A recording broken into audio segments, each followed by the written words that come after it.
right, welcome to another episode of the Innovation Room. Today, we'll be focusing on a very important and interesting, but often a challenging topic, and that is the pricing of innovation and new product development. So to help us with that, we have Kyle Westra with us. He currently works as a manager for Wiglaf Pricing and has actually written a book on the topic. So welcome. Can you tell our listeners a little more about yourself and your background and how you first got interested in the pricing of innovation? Sure. And thank you, Jesse, for having me. Like you said, my name is Kyle Westra. I'm a manager for Wiglaf Pricing. We're a boutique pricing consultancy that helps executives manage price better. And oftentimes that means figuring out the right price and pricing for new product development as well. My background originally is actually more in international relations and economics. I worked in foreign policy for several years before getting my MBA and moving more into digital business and pricing strategy in particular. I've been doing pricing strategy for just about 6 years now, and it's been a really great field for me. It's what I like to call an interstitial field, right? It touches on so many different issues.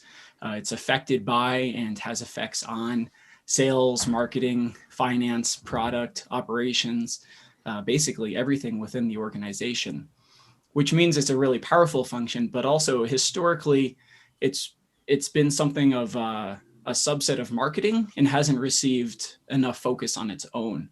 And one of the issues with that too is that being part of marketing, traditionally, it hasn't always gotten the right feedback from other parts of the organization as well. So an important part of modern pricing is to act as that interstitial person within organizations, collect information and feedback from lots of different stakeholders and figure out how to get everyone rowing in the same direction together.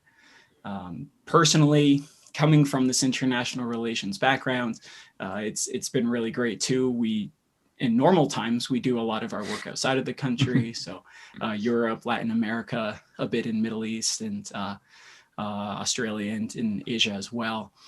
These days we have to meet remotely, but it's still great to be making these types of connections across the world. In terms of pricing and new product development in particular, I suppose I've long had an interest in entrepreneurship. I've worked for a couple of small startups, and from the economic side, just interested in how markets and economies develop. And innovation is obviously such an important part of that. And from the pricing perspective, innovation is really where pricing can help set the stage for maximum success. Not only what the pricing strategy should be at a high level, but the actual pricing model. So is this a one-time sale? Is this a subscription? Is this usage-based? And then pricing metrics. So per person, per megabyte, per square foot, and then the actual price points themselves. So, the dollars and euros associated with what the customer actually sees. A lot of times I think pricing is considered just that last point, just the price points, but it's really this entire macro to micro process. And again, touching so many different areas within the organization. One of the reasons also that pricing is so important for new product development, and I'll kind of say product throughout this, but I really mean a product or a service or an offering. It could be something tangible or not. But you really only get one shot before you reach market, right? Once a price is out there or a pricing structure, it's a lot harder to change it. Once customers are starting to become accustomed to how it has been sold, once they get anchored on the price point that you introduce it with, it becomes a lot harder to change things after the fact. So that really speaks to the importance of getting it right the first time and putting in the time and effort and energy required to get pricing done right before the product hits the market. Yeah, that's a very interesting point. And I think, of course, when you go into and think about like pricing, it's so multifaceted, as you talked about, that it might be difficult to kind of like for many people to kind of like understand what actually goes into it and how you can first start approaching it. When you talk about this in the context of especially like new products and innovations, how would you kind of like frame it? Is it like, where do you draw the line of a business model and pricing and these other like topics that are like so closely related to one another? Right. Well, I think because they're so closely related to each other, you can't really draw firm lines between them.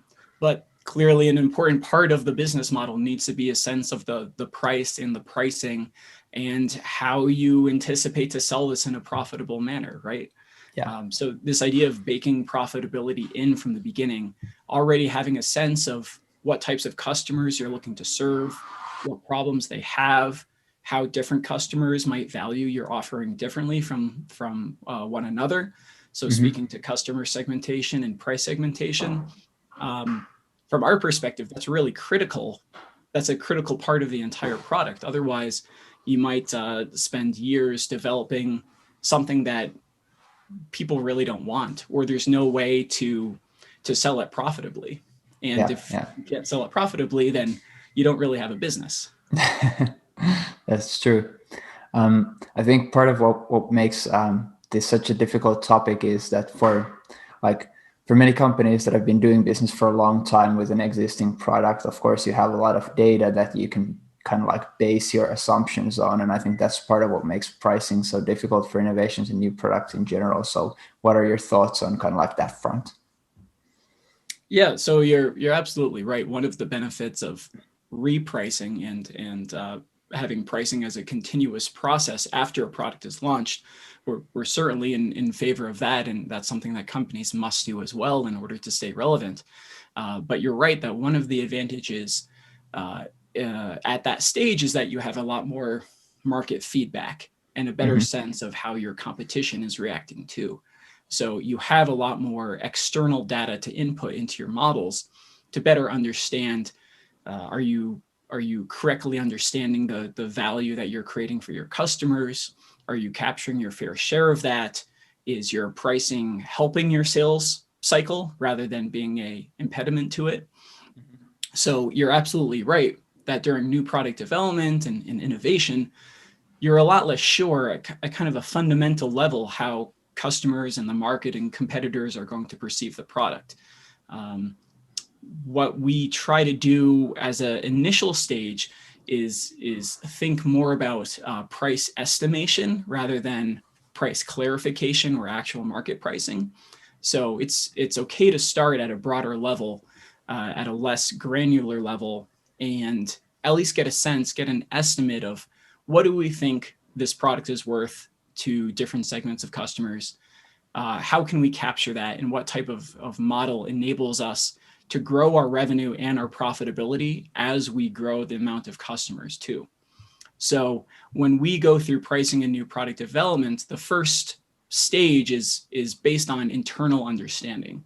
And sometimes for a completely new innovative product that might be about the best you can get is getting different executives representing these different parts of the company and that are familiar with the customers you're looking to get together in the same room and really hash out what problems are we trying to solve? How does our product address those problems better than the alternatives? And keeping in mind that the alternative might simply be do nothing, right? The customer always has a choice to buy your product or not. There may be a competitor that offers the same thing, or they might simply do what they were doing before. Instead of Excel, they might just use pen and paper rather than an alternative spreadsheet application, for instance. But starting internally, you at least can get a good initial draft on what the value is on the table, again, how we expect to be able to charge for it, and really get a sense of is there a market opportunity here or not.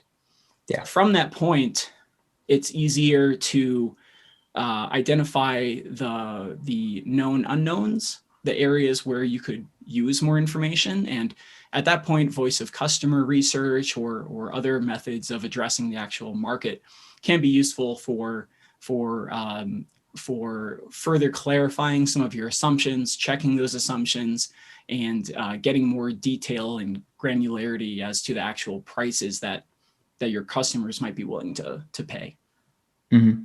Yeah, actually, you did a pretty good job of answering my next question. That was actually going to be about the process of how do you then kind of like start working on the topic, and how do you usually like propose your customers approach this topic. So if you kind of like look at the big picture, is there anything else you'd like to add to how the process typically goes, and how do you think most people should approach it? Well, I would separate how the process normally goes from how most people should address it. I would say, unfortunately, a lot of the time, especially for younger companies and less experienced executives, although it can be this way at very large experienced companies as well, they tend to leave these pricing decisions until the very last minute and just kind of slap a number at the end, or look at what the competition is doing and simply copy their number. The problem there, of course, is that you're running a really dangerous risk of undervaluing yourself and the product or service that you're offering, especially if it's something that's going for more of a premium early adopter type market. Those tend to be the types of customers that are willing to pay a price premium and are less price sensitive. So being able to capture higher margin and higher value from those customers also enables you to fund further investment and development down the pipeline, right? So the biggest mistake, I think, is related to what we've already been talking about in not doing that, not thinking about profitability early on, not thinking about how you're going to address the customers that you think are interested in your product, and not putting the time and effort required into thinking, how can you make pricing a beneficial attribute for this product, something that helps customers interact with it and purchase it, rather than something that stands in the way as a barrier between customers and the product. So how we think customers should go about this, and how we work with very large and very small companies to do this type of work, in broad strokes, is related to that price estimation early phase and then price clarification later on. Sometimes just the price estimation, just a relatively rough cut, is good enough to decide whether to go ahead with the product or not. The main tool used for that is something called economic value to customer, or EVC. And that's a quantitative methodology for determining what the value drivers are of your product to the customers, what that differential value is compared to the alternative, in what ways is your product better, in which ways is your product worse, and totaling that up into a picture of, again, in a differential sense, in a comparative sense, since customers are always making comparisons, they always have alternatives. What is your value creation compared to your competitors? A lot of times for innovation, we're aiming to create more value than the competitors, but it's just as legitimate to create something that's lower value and consequentially lower price as well. But something like EVC is a great way to figure out where you are. The worst situation is thinking that you have more value than the customers, and then you're actually crunching the numbers and you realize, oh, no, wait, we're not at all. And we need to completely rethink the types of customers we can address, or maybe rethink what constitutes the product that we're trying to create in order to reach that value advantaged position. So that's all in the price estimation phase. Other methodologies that some of the viewers might be familiar with are called Gabbard-Granger and Van Westendorp price sensitivity meter. Those are kind of complicated names, but there are other methods to approximate what customers might be willing to pay for your product. Those two in particular, rather than being internally focused, are external. So you're going out to the market, you are using different survey methodologies to basically ask your customers, would they be willing to pay this amount of money, or this amount, or this amount? Get a sense of where you could be in terms of price bands or price range, The weaknesses of those is, well, one, you need to have the time and money and effort to go out and do market research. And two, there are just fundamental biases in asking someone what they think they will be willing to pay. And that's especially true for innovation, right? The first time someone saw an iPhone and didn't really know what to do with it, if Apple had simply asked people what they would have been willing to pay, they would have really sold themselves short. So those can be useful puzzle pieces, but the danger we see is sometimes people treat either of those methodologies as the be all and end all, and it's really much more of a starting point.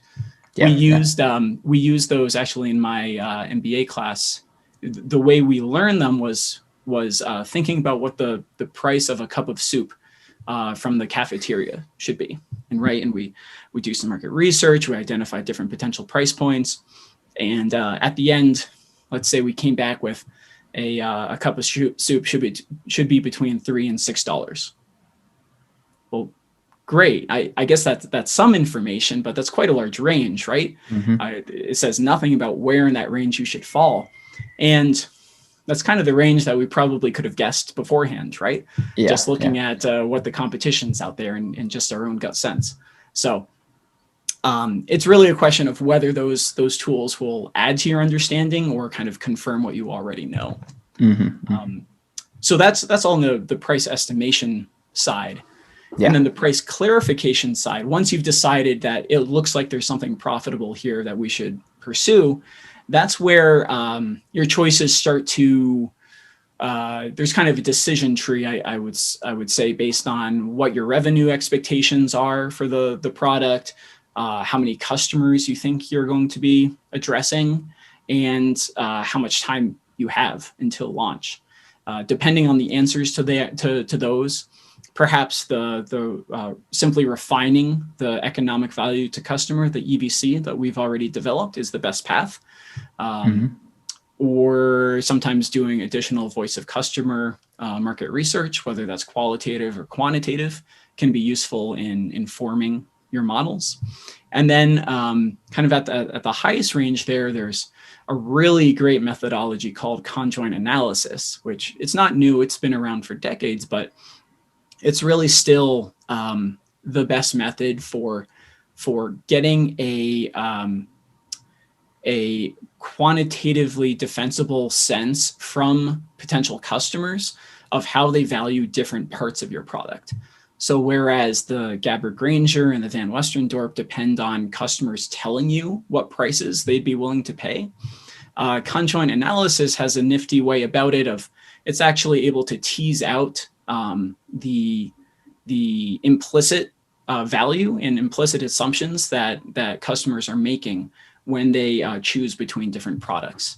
I won't go into it more detail than that, but it removes many of those biases of those previous previous methodologies. But it takes time, it takes effort, it takes money, and it's really geared toward certain types of products where you can almost like you have levers and adjust what some of the parameters and features are in a comparative sense to figure out what the relative value of each one of those features is. Yeah, so more for like software and services, but perhaps not so much for certain widgets. Exactly. Yep. We touched on this a little bit already, but when you think about some common mistakes innovators do when it comes to pricing, are there any kind of like other mistakes that you think are especially common for innovators? Sure. I'd say one of the biggest one is around the pricing model and the pricing metrics I refer to. So less about the actual price and more about how that the method by which the price is charged. So subscription, or let's just take the case of a subscription. Is it per user? Is it per hectare? Is it per gallon? And figuring out what the right metric is that aligns as closely as possible to the value that the product or service is delivering. That way, as you're providing more value, and the customer is using your product or service more, you're getting more in return. The opposite of that would be, for instance, know of a productivity software it was a subscription service, SaaS, but their model was to price per user. So if you think about it, it's a productivity software. So if they're doing their job well, fewer users over time will need to use it. So if they're charging per user, they're actually cutting themselves off at the knees. They're creating their own headwind and making it so that the better job they do, the less money they make. And I think we can agree that that's not what we want, right?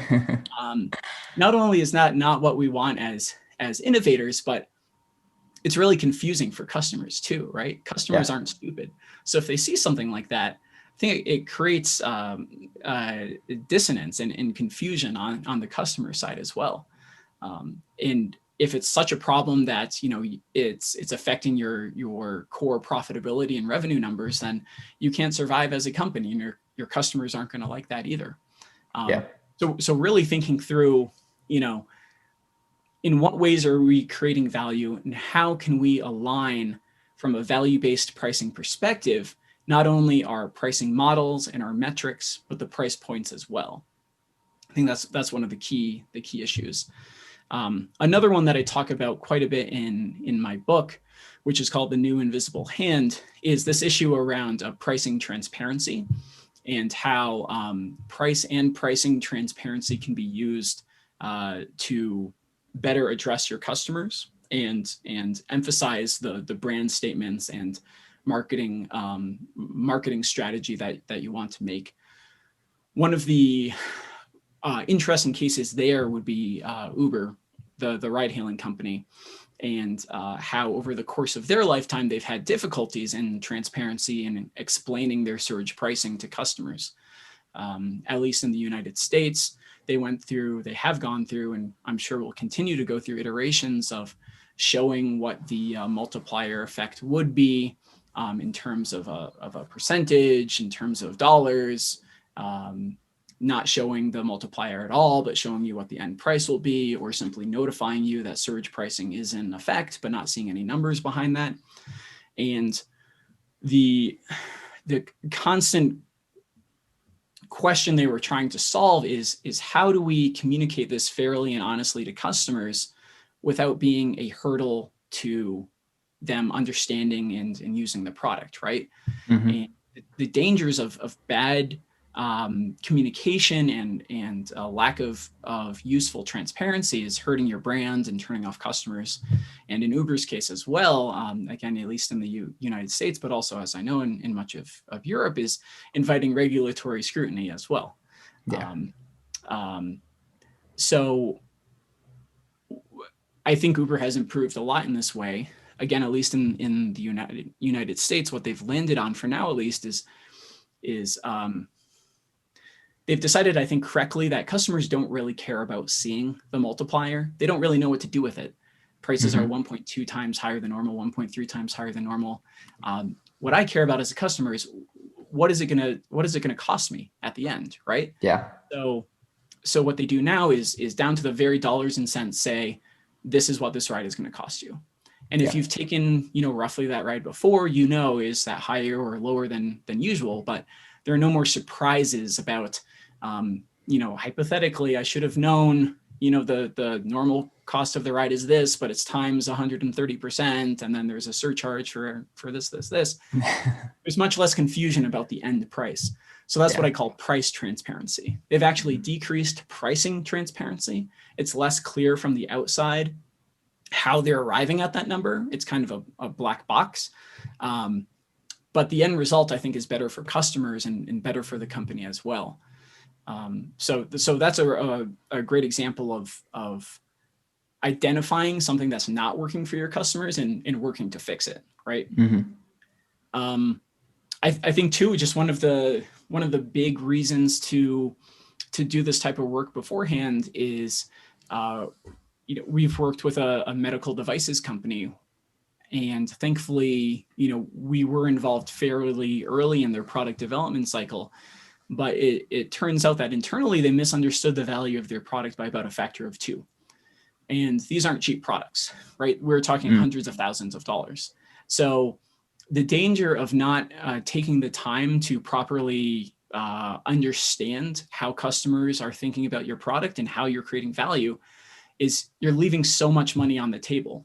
And like I said before, as people interested in innovation and whose jobs depend on innovation, the money for development has to come from somewhere. And if your company or your product has lower margins, lower revenue than it could, then that's all less money available for future innovation and future development. Yeah, exactly. And it's not just about your bottom line, but also you being able to fund future innovation that actually benefits your customers and drives value for them going forward. So yeah, absolutely. One of the nice things about pricing done right, and especially price segmentation, so figuring out different groups of customers that value your product differently, and let's say private sector is willing to pay up here and academic is willing to pay down here, and figuring out a way to segment those and charge both of those prices, you're able to serve more customers and make more money at the same time. So it's really a win-win. Your company's going to get better because you have more money to pour back into innovation, and your customers are better off too because you're able to serve two different segments rather than only charging high and only capturing that private side of the market, and the academic side just has to figure it out. By putting that strategy into your pricing, you're able to address both markets at the same time. Cool. Then if we kind of transfer over to the positive side of things, can you share an example of how, when you do all of this right, how it can really impact the business positively? Sure. One of the most interesting cases for me in the last about 10 years, I think it only exists in the US, but it's called Dollar Shave Club. Are you familiar with that? Yeah. Okay. So it was basically an early delivery subscription service. So instead of buying your razors, at the convenience store when you need them, Dollar Shave Club would deliver a razor to your door every month. Clearly, I would not be a target customer, but I understand there are people out there who need a razor a month, and so kind of set it and forget it. You always have the razor that you need. So what I really love about this case is that it was purely innovation on its pricing strategy. It was merely changing something from a one-time purchase to a subscription. There wasn't anything special about the razors. They were just rebranded Dorco razors that, I'm sure they bought in bulk from China, and there's nothing wrong with that. But the value that they were creating for customers was purely from a more convenient way to buy and a more convenient way to interact with the company. It worked out very well for them. They were sold to Unilever for $1 billion after, I think they had been in existence for about 9 years by that point. So yeah, 9 years to a valuation of $1 billion purely on innovating the pricing strategy. And I think that's something really interesting about examples like Uber as well.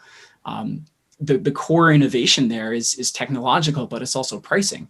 It's about it's about how we use pricing to address modern customers' needs better than antiquated taxi services, and how do we kind of merge this mobile device that people always have with them with this dynamic pricing to match supply and demand and create something that's seen as really invaluable across the world.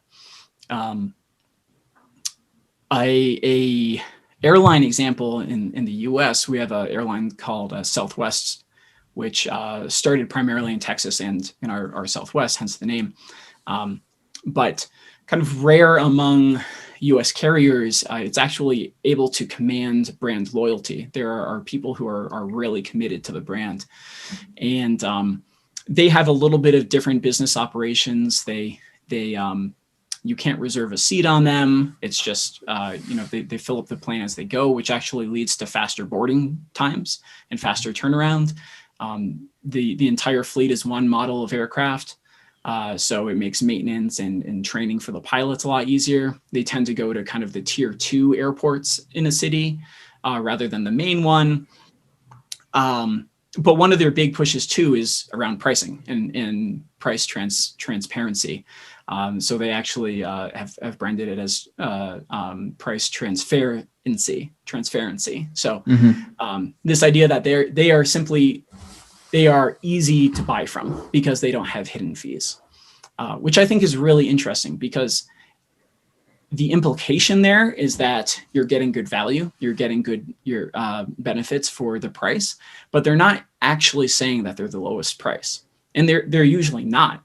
But what they're saying is, because we don't charge for a checked bag, because we don't have change fees, that should be worth something. You should be willing to pay a premium implicitly for that level of service and for that ease of working with our company. So I think that's another way in which pricing strategy is really connected well with their brand strategy, and they know what type of customer they want to go for. They know what they stand for as a company and what their differentiators are. And they're figuring out how to use pricing to help tell that story rather than cut against that story. Just from our own work, it's critical to get sales teams on board as well, right? Not only to get their input from the beginning, especially in terms of what customers are valuing, but also get them on board with this idea of selling value rather than selling the price point, and immediately capitulating on price if there's any pushback, rather than just meeting what the competition is offering. Be able to tell the story of the value that your product is delivering. And this is a way that the economic value to customer can come into play again too. You've kind of already built the model that tells the story of the value you're creating with real dollars and cents or euros attached to that story. So it really gives salespeople a great tool in their toolbox for telling that story back to customers and being able to articulate the value that they're creating. So for us, part of that comes in with sales incentives too. We want to make sure that sales teams are properly incentivized and commissioned to defend price and to defend margin dollars. And that can be quite a big shift for companies, having salespeople incentivized on margin contribution rather than volume or revenue or units or something like that. But at companies where we've implemented those types of schemes, one saw a 6% increase in gross margin in less than a year, which is really huge just for a change in how sales is compensated, and really a change in mindset and a change in calculation there. So that's, it's impactful, and it's really rewarding too to be able to see those types of changes in organizations once they start thinking about all the different ways in which pricing can be considered something strategic and something that something critically that helps the sales team rather than just gets in the sales way. If we kind of like go back a little bit and then think about someone who's kind of like now working on a new business or product or innovation, what level of precision do you think that they should go into in each of the stages you talked about? Yeah, so it's what you're really looking for in the estimation phase, as I've talked about, is really a sense of, do we have a profitable product here? You want it to bring you to the point where you can confidently say we should go or we should no go. We should pursue this project or we should abandon now before we invest more time into it, or of course reassess what the product is or who it's valid for. So really, at that point, you're more looking for enough evidence to say, yes, we have something here that we should keep pursuing, or it doesn't look like there's a way to sell this profitably in the end. Yeah. Once you're getting more into price clarification, that's where, especially in terms of business model development, you want to get a lot more specific about how much you'll be able to, how much value you're creating for different customer segments, how much of that is capturable price as well, and start getting more into the details of the commercialization and the go-to-market strategy as well. of which pricing is a critical part. But the end goal of the clarification stage is to have your launch price. So at that point, you're really getting into the nuts and bolts, really getting into the details of how much value is being created by these different benefits. Who is that value valid for? How much of that are they willing to pay for? Getting much more precise about who your competition is for different segments as well. And as I've said, that's also the stage in which if you have